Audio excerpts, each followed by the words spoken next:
Attendez, Monsieur Verny. Oui, monsieur le ministre. Attendez juste. En fait, si on peut revenir à des questions. Ouais, mais en fait, il n'y a pas de réponse. Donc, en fait, il y a un moment, je remercie monsieur de Courson d'avoir relancé le débat sur l'IS parce que j'ai eu la même question à toutes les personnes auditionnées. Comment vous arrivez à penser, et ça, vous, ministres, vous étiez complètement capable de comprendre qu'il y a un problème. Comment vous arrivez à valider un budget dans lequel on vous dit qu'il va y avoir 30% d'augmentation des recettes de l'IS sans aucune raison. Sans aucune raison. Et on ne parle pas de virgule, parce que vous dites, oui, ben, c'est pas moi, ministre, qui vais rétorquer à l'administration que 1,2, 1,3.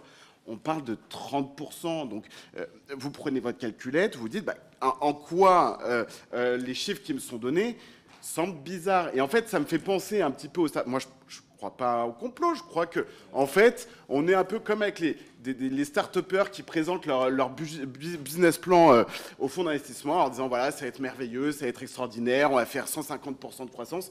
Puis après, on les revoit 2 ans plus tard, on les retrouve au tribunal de commerce. En fait, ça, monsieur le ministre, 30% d'augmentation d'une année sur l'autre sans aucune raison de l'IS, c'est pas l'élasticité des prix, c'est pas l'élasticité de l'activité économique, c'est n'importe quoi. C'est inconséquent. Non. Ah bah si. Je conteste formellement ce que vous venez de dire. Je vous prends un exemple.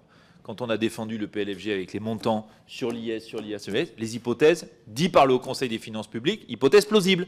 Donc arrêtez de nous dire que c'est facile, que vous, de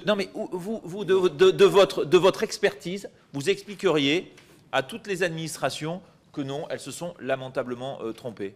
Parce que c'est facile, parce qu'en fait, vous faites un exercice qui est très facile, vous faites a posteriori, vous faites... Non mais je vais vous répondre, monsieur de... A posteriori, vous réécrivez l'histoire et vous dites que c'était facile. Je ne vous parle pas, je réponds à... Attendez, vous énervez pas. Oui, il s'énerve, monsieur de Courson.